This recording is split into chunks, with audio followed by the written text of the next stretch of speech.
Welcome to the PEARRM Services YouTube channel. Please be sure to like and subscribe and stay tuned for weekly updates. Welcome to this week's topic. The best leaders are resilience role models. Today we'll talk about why the best leaders are role models for resilience in the workplace and the 3 areas in which leaders themselves can build resilience and how they can role model those for their teams. The 3 areas are: 1, they role model how they work through ambiguity. Ambiguity plays a big role in helping leaders learn how to adapt as well as when to change course. 2, how leaders can develop and maintain a resilient mindset. Fostering mental strength and emotional discipline is a big area in which leaders pay attention to, and that helps them to build resilience. The third way is empathy. Why empathetic leaders build the most resilient teams. When and how are leaders recognizing that being empathetic is important, and how are they role modeling that for their teams? We'll take one at a time. As we think about ambiguity, in many organizations, we learn about ambiguity. And in many job descriptions, there is usually a line or two that speaks to other areas, that speaks to ambiguity, that speaks to areas of the employment environment that are not clear at some point during the employee life cycle. That affects employees, and it of course affects leaders. And so the leaders who recognize and know that ambiguity plays a big role in how they lead and take the time to ensure that they are deliberate about how they are portraying their responses to ambiguity, as well as what support they are providing to their employees in times of ambiguity, that will help develop resilience themselves, but role model that for their teams as well. The best leaders help their team learn how to adapt. In a situation where ambiguity comes at an employee, of course, usually with no warning and almost always with a tight deadline, it's important that leaders are being very clear with their teams about what areas are important to flag and where they should seek to get direction, support, and additional guidance prior to moving forward.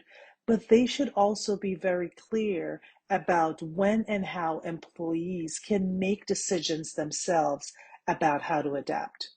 So if there's an employee who is working towards a goal, working towards presenting a very important update as it relates to their work, and that is being presented to the greater team, maybe a skip level leader, and a day or two before the presentation, the employee receives information that either that individual or those individuals will not be available and others will be available for the rollout or for the presentation. That employee might not make any changes, and that could be catastrophic for the presentation. So if that employee has been with the organization for a long time and they've had an opportunity to flex and adapt in situations like these, they might recognize that based on the new audience, they might have to add some additional introductions as part of the presentation to bring that audience up to speed, because they know that the other audience or the previous audience did not need that. If the employee is newer and does not quite understand how to adapt in a situation like this, the employee should reach out to their leader to understand what does this new audience mean for their presentation and what, if any, changes should be made.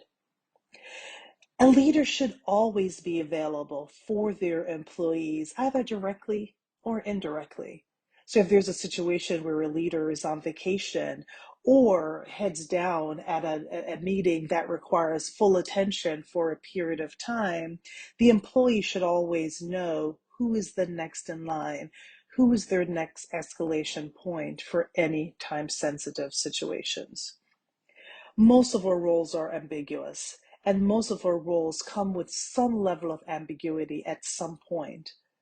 The best leaders help their employees learn how to adapt, when to totally change course, and when to make an overall overhaul based on ambiguity.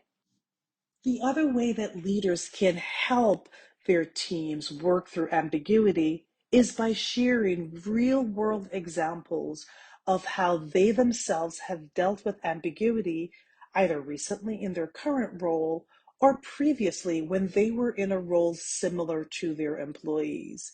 This will help the leader become more relatable and help their role as role model truly come to life for the employees. The other area is how leaders can develop a mindset that is resilient, how they can foster mental strength, and how they can be emotionally disciplined. So, in the example previously of a presentation, that's a big one, and that already undoubtedly came with some stress and some anxiety. Now, having a different audience to present to, that could cause some frustration. That could cause some questionable thoughts in the employee's mind as far as why isn't my skip level and that particular team available to listen to my presentation? Is there something about my role or my presentation that is no longer important? And what does this new audience mean? The other thing too is the employee could think, do I need to do as good a job? Should I do better?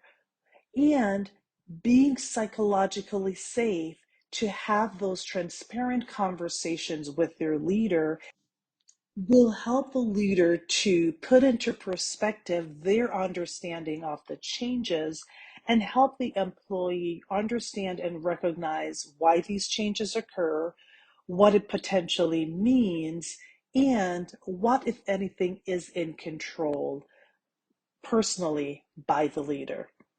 There are times that, based on the changes, the leader might ask the employee to request a new timeline to ensure that more preparation goes into place, because this might be a totally different audience, and recognize that the preparation to ensure that the presentation is succinct and that it has the intended outcome. The leader themselves might step in on behalf of the employee to put their mind at ease and to give them the necessary time needed to prepare and deliver in a way that puts them in a good light. The leader might also spend that time to help the employee recognize that they themselves consider this new change to be unclear, and they themselves might not understand why the change has taken place and might not have any more visibility than their employees do. But helping the employee talk through how they're feeling, as well as what it means for them as it relates to preparing for and delivering the presentation, might have the leader A, get more involved to support the employee, or B, have others on the team be a part of it to ensure that this employee does not feel additional stress than they need to. The best leaders understand that resilience is important and that fostering mental strength and emotional discipline is an important part of being a leader and role modeling resilience for their teams. They ensure that they help the employees not only develop that mindset, but maintain it. And they do so by making sure that they are regularly checking in with their employees. They're recognizing areas that are difficult and stressful and cause anxiety for their employees and alleviating those stresses as much as they can. And when they cannot, being transparent, being open, and being absolutely honest about what the information they have available to them, and doing everything that they can to help their employees be in a stronger and better emotional state. The next way the best leaders build resilience and are resilience role models are by being empathetic leaders. The best leaders build empathetic teams, and they ensure that they themselves are resilient and that they're doing so through empathy. And they're also encouraging their employees and everyone on their teams to do the same. Empathetic leadership means that the leaders can ensure that they are taking the time to understand the path, the journey that the employee is on, and alleviating any of those concerns as much as they can.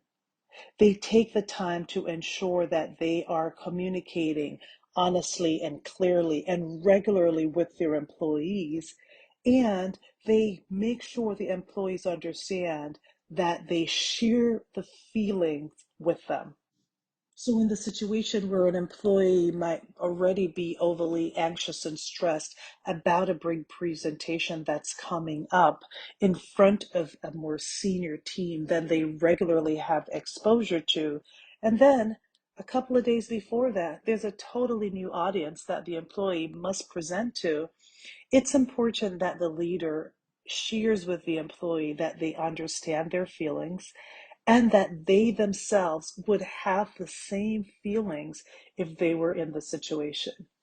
The leader might take the time to share a situation where in their past they had something similar and also talk through how it was handled and how that was not effective for them and what they learned from that, and or share ways in which they have seen situations like this being handled well and how they're going to do their best to role model where they have seen empathetic leadership really be the best. A leader who has a lot of experience with ambiguity and a lot of experience with changing and flexing in the last minute might not always understand the fears and the concerns of an employee who's faced with that and then themselves having a totally different thought process and response than the leader would. However, a leader who pauses to recognize that everyone is different, regardless of their years of experience, regardless of their role or their age or their gender, and that though they themselves would respond in a different way in a similar situation, they must respect and understand the ways in which their employees are responding. And so it's important that as an empathetic leader, they are taking the time to understand and share the feelings of their employees and ensure that they are asking the right questions, providing the right support, and checking to ensure that what they consider to be empathetic leadership is being received by their employees as such. Once they receive that feedback, pausing to adjust and ensure that they continue to have that open dialogue with their employees to ensure that the employee is feeling supported and recognizing that the leader is showing empathy towards them. The best leaders are resilient, and the best leaders are resilience role models. They ensure that where ambiguity plays a role in employment, they're helping their employees learn how and when to adapt versus when to totally change course. They're also ensuring that they themselves develop and maintain a resilient mindset while fostering the same for their employees. They're encouraging their team to develop mental strength and also have overall emotional discipline. The best leaders are resilient, and part of resilience is empathy. And so they ensure that they themselves build empathy in how they lead, and they role model that for their employees to do the same, that it resonate throughout the organization. Thank you for listening to this week's topic. and I look forward to connecting with you again on the next leadership topic.